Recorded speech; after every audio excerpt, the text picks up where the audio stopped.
السلام عليكم، اهلا وسهلا، مرحبا بكم معايا في هذا فيديو جديد بطاقه ايجابيه وطاقه زوينه. نتمنى ان الاعجاب يعجبكم. وقبل ما نبدا حبيت نهضر على نقطه مهمه وصلتني من بعد اخر فيديو نزلته في القناه. جاوني انتقادات من الناس اللي قالوا لي علاش صورتي دارك، راسك وولادك، وكأن كلمه روتيني اليومي ولات شيء سلبي في بالهم. بكل احترام كنقول لكم انا كنشارك لحظات عاديه بسيطه ومستوره، ما فيها لا استعراض لا قله حياء، فقط حياه يوميه ديالي كأم كامراه عايشه في الغربه، وكنحب نوثق لحظات الفرحه والعائله. الروتين اليومي بالنسبه ليا هو لحظات ديال الحب، الخدمه، العنايه بالولاد، الطبخ والخروج. وإلا شي حد فهمها بمفهوم قبيح فراه المشكل ماشي في المحتوى بل في النظره ديالكم. انا مستوره وفخوره وما كندير حتى حاجه اللي غادي ندم عليها ولا غادي نقول علاش. واللي معايا بنيه طيبه مرحبا به في هذه المساحه، واللي جاي غير بالحكم المسبق الله يهديه ويوسع عليه. نقيو نيتنا ونشجعوا بعضياتنا، حيت الحياه راه فيها ما يكفي من التعب، ما خاصناش نزيدوا على بعضياتنا، راه كل واحد عنده اللي يكفيه. كما كتشوفوا هنايا هاد الصباح فقت بكري وفقت حاد قايه لالا. كلشي بدا بنهار عادي، ولكن في قلبي كان نهار مميز. كنت كنوجد هاد المسيمينات او الرغايف وانا فرحانه بزاف، حيت كنت كنتسنى اختي وولادها يجيو عندي. الفرحه كانت كبيره وحسيت براسي محتاجه لهاد الدفء العائلي. وجدت الفطور، درت المسمن، ومرات عمي دارت البغرير اللي هي معروفه في العائله بالبغرير ديالها. واحد البغرير كديرو رائع زوين بزاف، واخا ندير حتى انايا، واخا كليت حتى عييت في البغرير، ولكن البغرير ديالها شي حاجه لا يعلى عليها. مع الاسف كانت حتى هي غادي تجي، ولكن ما كتبش التالي ما جاتش لان ما لقاتش اللي يخدم في بلاصتها والوقت وما كفاهاش. صافي ما جاتش، ان شاء الله مره اخرى. جات اختي، فطرنا، تجمعنا على الطابله ديال الفطور.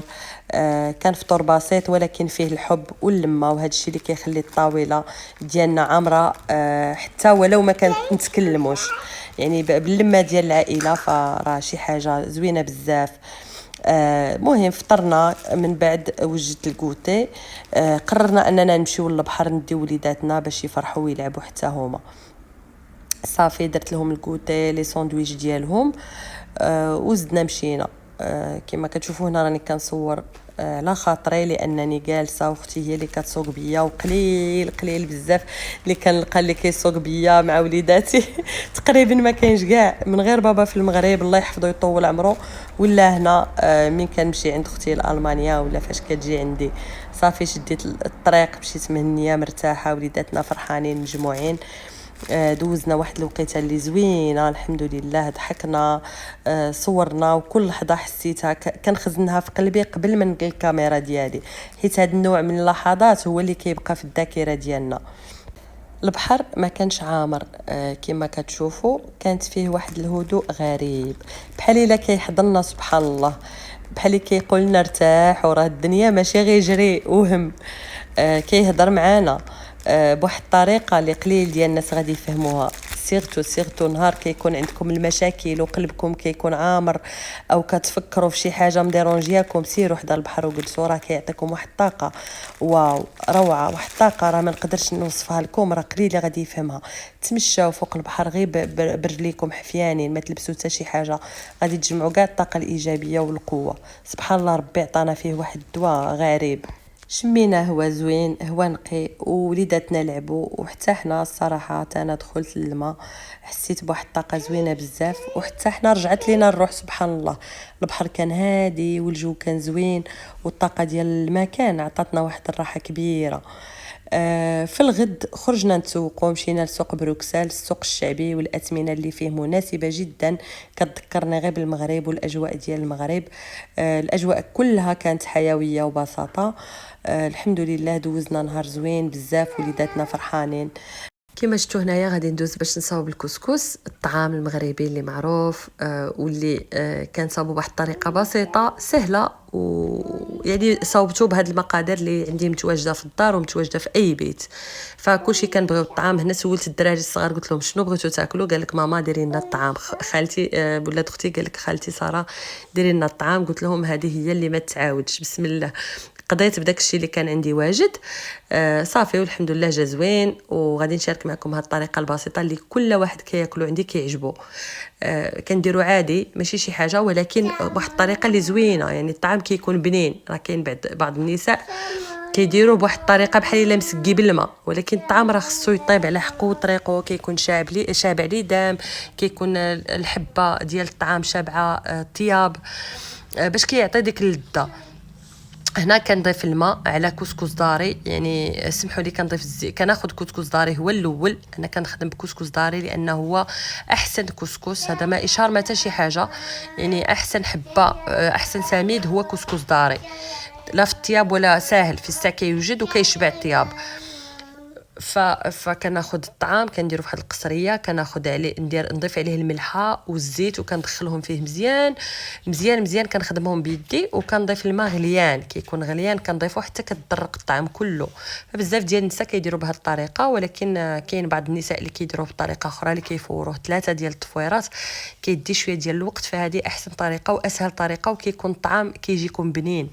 والملحه انا كنضيفها في الاول، فبزاف ديال البنات كيضيفوا الملحه في التالي كاع حتى كيطيب الطعام، فانا كنفضلها بهذه الطريقه باش كتجي داخله في الطعام. يعني ولو تاكلوا الطعام بالمعلقه هكذا، يعني فاش كيطيب بدون مرق كيجيكم فيه ديك اللذه، كيجي زوين لذيذ وشارب طياب، شارب ليدام، شارب الماء، كيكون فيه داك الشيء كافي.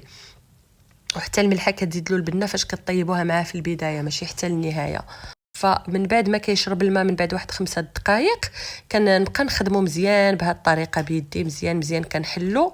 المهم بواحد الفوي ولا بالمعلقه تكون ديال اللوح، يعني كتطلعوا من التحت للفوق باش ما يتعجنش، ولا بيديكم على حسب الا كان سخون ديروا بشي معلقه ديال اللوح. صافي هنايا غادي نضيفو في الكسكاس باش يطيب، باش يتفور. هنا غادي نديرو على 2 دفعات.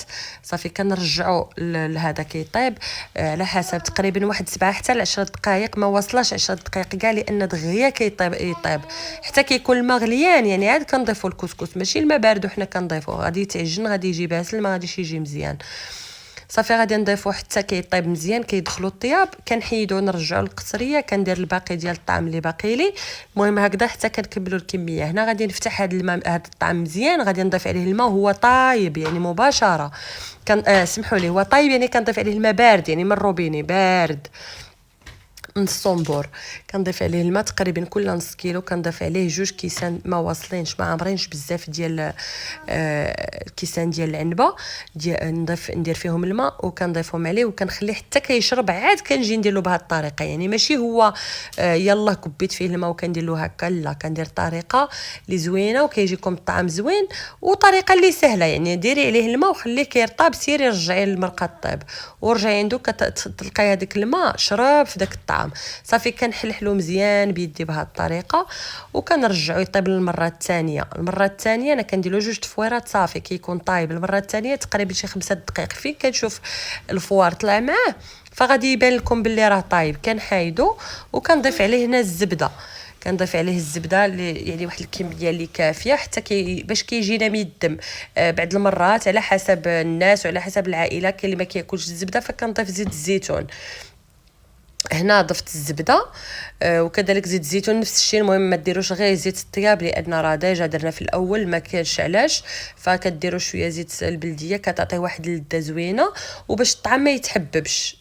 صافي هكا كنخليه جانبا. انا هنا كنت مصوره القطا من مورا القطا، يعني اللحم كان الطعام كيطيب، كنت صورت اللحم. غير هنا بغيت نفصل لكم في المونتاج، درت كل حاجه بوحدها باش ما يتخربقش الفيديو.